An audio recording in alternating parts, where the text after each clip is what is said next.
No siempre fueron paranoias, locuras contagiosas de unos pocos. Si las conspiraciones siguen y seguirán existiendo es por el largo historial de conspiraciones que resultaron ser ciertas. Tan malo es creer que todo tiene que tener un significado oculto como creer que nunca han sucedido. Sin embargo, existe una gran diferencia entre las que veremos aquí y las que circulan por internet: el propósito. ¿Cuál sería realmente el punto de hacernos creer a todos que la Tierra no es plana? Hacer algo de ese calibre requeriría un coste, una planificación y una colaboración mundial perfecta al milímetro. Y todo eso por el puro placer de cambiar la forma geométrica de la Tierra. Y gracias si el tema es inofensivo, porque cada vez que aparece en el mundo un Andrew Wakefield a hablar de lo que hacen o no hacen las vacunas, es el resto del planeta el que sufre las consecuencias. Y da igual lo que se diga después, hay ideas que nunca morirán. Como buena conspiración, te toca a ti demostrar que no es cierto.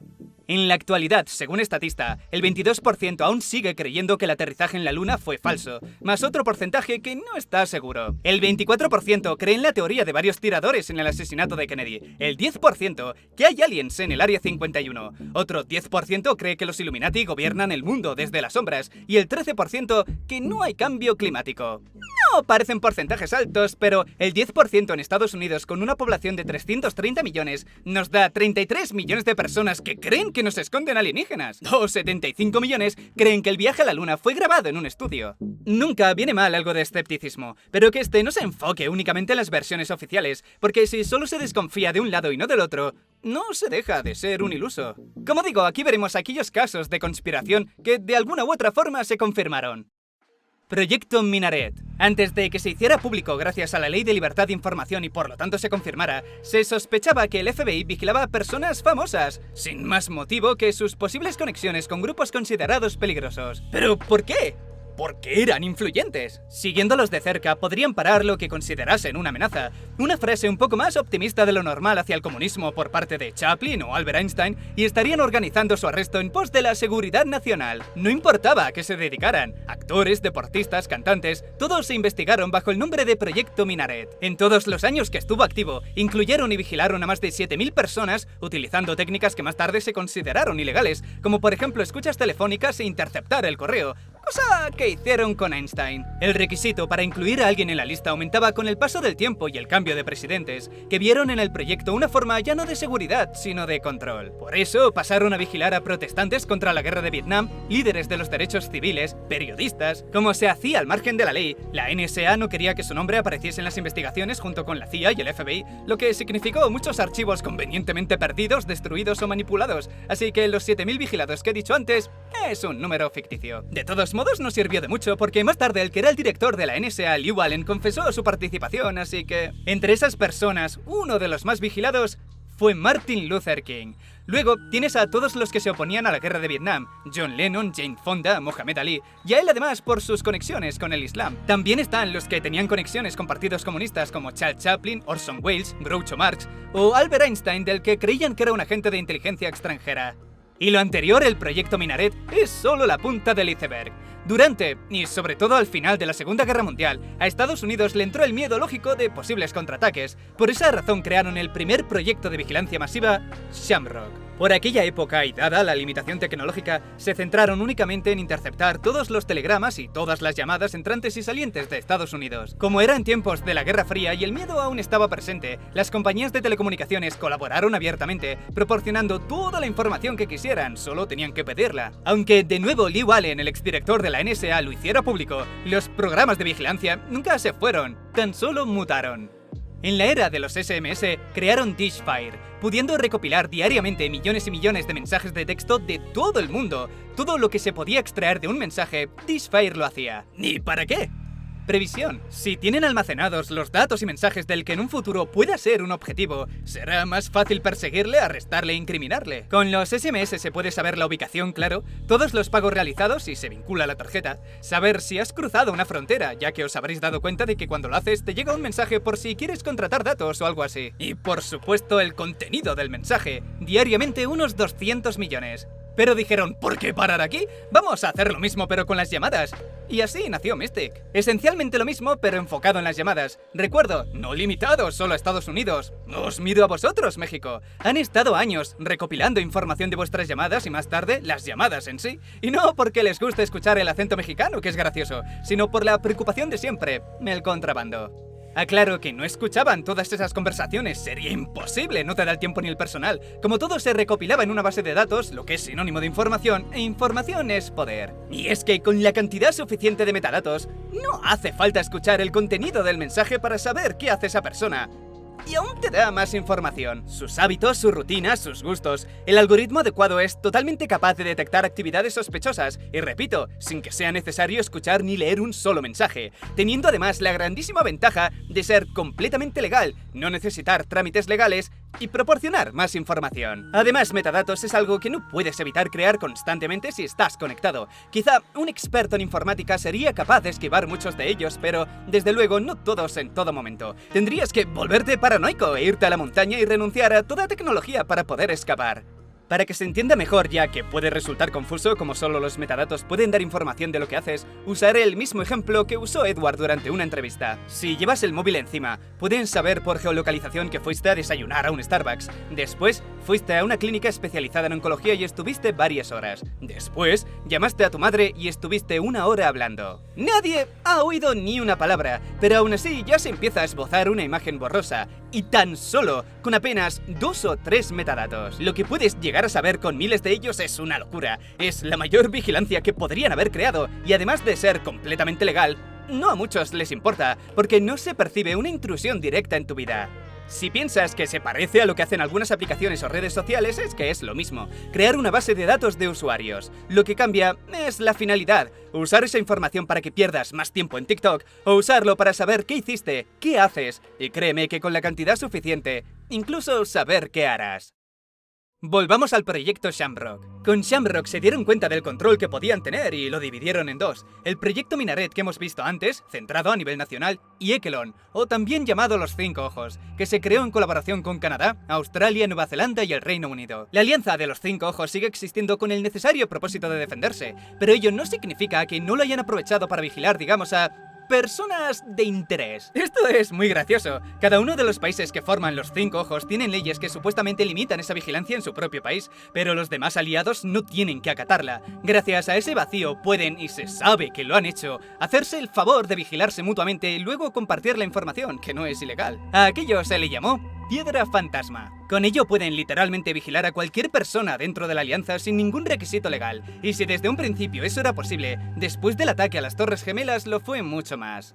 La tecnología, como siempre, no paraba de crecer y expandirse, y Ekelon empezaba a no poder abarcarlo todo. Había una red de comunicación internacional que no podían seguir ignorando, Internet, más rápido, accesible, grande, con más opciones de encriptamiento, pero a su vez, una red extremadamente fácil de espiar. Nacieron varios proyectos, uno de ellos, la red Tor, que ya hablé de ello en profundidad en el vídeo El inframundo de Internet. Tor se suponía que tenía que ser una vía segura de comunicación completamente anónimo, pero para que fuera realmente anónimo tenían que dejar que todo el mundo entrara. Así las comunicaciones importantes serían, si no imposibles, muy complicadas de rastrear. Y por otro lado, nacieron varios proyectos, cada uno especializándose en un campo para poder abarcarlo todo, pero en el fondo, controlados y dirigidos por la NSA en su mayoría.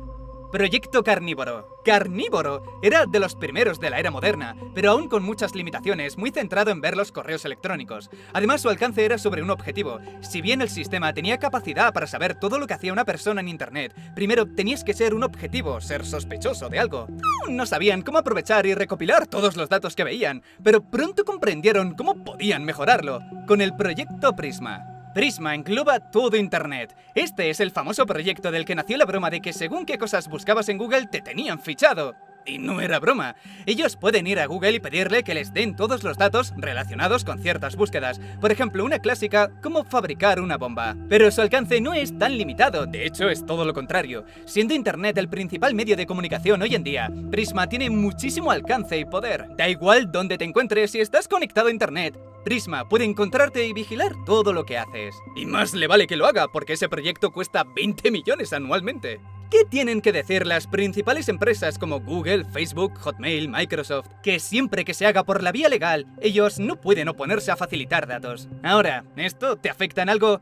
Si consideras tu privacidad como algo importante, sí. En España se supo que habían estado recopilando datos de unas 60 millones de llamadas telefónicas sin que nadie lo supiera. Otros países, en cambio, en lugar de escandalizarse de que les hubieran estado espiando, lo imitaron. Ese es el caso de México, que desde que se enteró de la existencia de Prisma, en lugar de escandalizarse por haberles estado farmeando datos, quisieron hacer lo mismo. Imagino que ya debería estar en funcionamiento, aunque no hay mucha información, claro. Como os imaginaréis, esto no terminará nunca. Nunca se abandonará este tipo de vigilancia porque siempre habrá peligros de los que defenderse. Y no solo pasa en Estados Unidos, claro. Japón, Alemania, Canadá... Nombra a cualquier país más o menos desarrollado y sería imprudente no tener un sistema parecido. X-Keyscore es un sistema descrito por Edward Joseph Snowden, el que filtró toda esta información hace años, como un sistema que permite una vigilancia total sin restricciones a cualquier persona del mundo. Recuerda que de no ser por Edward, todos esos proyectos aún seguirían siendo un secreto, sin llegar a saber nunca el alcance real de la vigilancia masiva. Fue una de las mayores filtraciones de la historia. Recordemos ese maravilloso momento donde Barack Obama dijo que no se estaba vigilando a la población y que no tenían ningún programa de espionaje. La privacidad lleva años siendo un problema, pero hoy en día es totalmente ilusoria.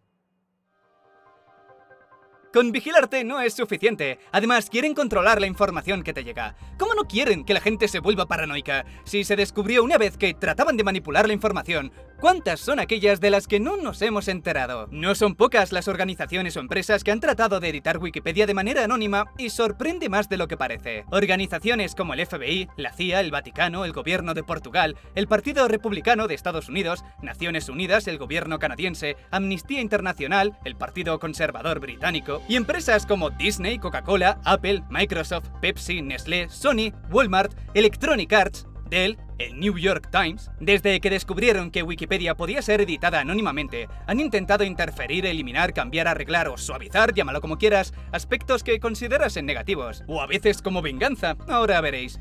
¿Y cómo pudo saberse si eran ediciones anónimas? Gracias a un programa llamado Wikiscanner creado por Virgil Griffith. No podía saberse qué persona lo había hecho, claro, pero sí podía saberse el origen, la dirección IP. Así que con su programa bastaba con poner el nombre de la organización y buscaría si esas direcciones IP habían intentado algo anónimamente. Si están registrados, se entiende en cierto modo que la edición está hecha con buena fe. La amenaza de una edición manipulada sigue existiendo, pero se reduce enormemente. Por eso se centraron en los anónimos. La página ya no existe porque Virgil no estaba ganando nada y en cambio mantenerlas y le costaba dinero. En cualquier caso, durante el tiempo que estuvo activo fue una locura comprobar la cantidad de ediciones que hacían esas empresas u organizaciones. Por ejemplo, esta noticia dijo que el periódico Globe and Mail publicó que el gobierno federal de Canadá había hecho más de 11.000 ediciones, añadiendo comentarios positivos o negativos en las entradas de algunos políticos. Y por supuesto, editaron varias veces durante un año la entrada del que era presidente en ese momento, Stephen Harper. La CIA usó ese anonimato para hacer cambios en las biografías de los expresidentes Richard Nixon y Ronald Reagan, el FBI para cambiar algunas cosas de Guantánamo y eliminar algunas imágenes, el Vaticano para retocar la entrada del político Gary Adams y de algunos santos católicos. MySpace intentó eliminar la parte que contaba el pirateo que sufrieron. Microsoft intentó bajar la tasa de fallos de la Xbox 360, el famoso anillo rojo de la muerte. Electronic Arts para suavizar la forma en que se explicaba las prácticas laborales de la empresa, lo del crunch time, meter presión al equipo para llegar a los tiempos establecidos. El gobierno de Portugal quiso eliminar los escándalos de su primer ministro. Sony hizo uso de ese anonimato para cambiar aquellas partes que parecían hablar mal del Blu-ray. Coca-Cola para eliminar controversias y toda esa parte que habla de los efectos negativos para la salud. The Guardian, sin sutileza, cambiaron que su periódico vendía más que The Times. Dell eliminó los malos comentarios sobre su servicio al cliente. Aún más gracioso, cuando la BBC informaba sobre estas ediciones como estaban haciendo todos, la revista Times encontró que la BBC había editado el segundo apellido de George Bush. Esa W que casi nadie menciona y se refiere a Walker, pusieron Wonker. He buscado el sentido del chiste y parece ser que wonk es en inglés masturbarse, pero dicho más callejero. Joe Biden, actual presidente, también retocó su biografía hace años para eliminar un escándalo de plagio. Y si crees que el chiste no se puede mejorar, Jimmy Wales, el fundador de Wikipedia, admitió también haber editado su propia biografía. Puedes pensar, bueno, esa es la idea de Wikipedia, que todos puedan editar, ¿no? Sí, ese método funciona, pero solo si no hay conflicto de intereses, porque si no se hace una selección de la información, y aunque necesariamente no estén mintiendo, están dibujando una imagen incompleta. Que el gobierno de Canadá edite durante un año la entrada de su presidente es más preocupante de lo que parece, porque sí, todo el mundo sabe que no te puedes fiar de Wikipedia, pero también somos perezosos de cojones, y si puedes buscarlo en Wikipedia y que te haga el resumen por ti, mejor que mejor. Por mucho que pienses que no sirve para nada, no siempre es así. A veces una mentira en el momento oportuno se se puede convertir en realidad. Una persona anónima editó la entrada del jugador de béisbol Mike Trout, simplemente para añadir un apodo inventado, Millville Meteor. Como dije antes, somos perezosos de cojones, y un periodista deportivo quien había leído su página usó ese apodo inventado. Mike, en lugar de enfadarse, lo encontró gracioso y quiso quedarse con ese apodo. Además de lo gracioso de la historia, se dieron cuenta de una cosa, el bucle. Wikipedia usa fuentes, generalmente periódicos, y esos periodistas miran Wikipedia para informarse. Una mentira de la que se habla en una noticia que sirve después como fuente. Eso pasó con Sacha Baron Cohen. Incluyeron información falsa diciendo que antes de ser famoso trabajó en bancos de inversión como JP Morgan. Algunos periodistas de The Guardian y The Independent lo vieron y lo escribieron, y mágicamente Wikipedia tenía varias fuentes fiables de una noticia falsa. Como una buena conspiración, ahora era el resto del mundo el que tenía que demostrar que no trabajó en JP Morgan. Ya no está en su página porque Wikipedia tendrá muchas cosas malas, pero también buenas, y una de ellas es la edición constante y actualizada. No sé si esos gobiernos o Coca-Cola o Sony saben que eso puede ocurrir y por eso lo intentan, o simplemente tocan todos los hilos que tienen a mano para ver si hay suerte. Aclaro que es verdad que una dirección IP es solo una dirección. Si no sabes qué persona lo ha hecho, siempre pueden argumentar que fue alguien ajeno a la empresa que tuvo acceso al ordenador, pero parece una excusa un poco pobre cuando ves que esas ediciones están hechas para beneficiarles directamente. Lo de "ha sido otra persona" parece la versión corporativa de "lo siento, mi perro se comió los deberes". Ahora piensa sobre lo que dije al principio. Si estos son de los que nos hemos enterado, ¿de cuántos no nos hemos ni nos vamos a enterar nunca? Pues la verdad es que estoy empezando a ver el horizonte demasiado recto, yo no digo nada. Y nada más, familia, suscríbete, dale a like si te ha gustado, ¡un besazo y hasta pronto!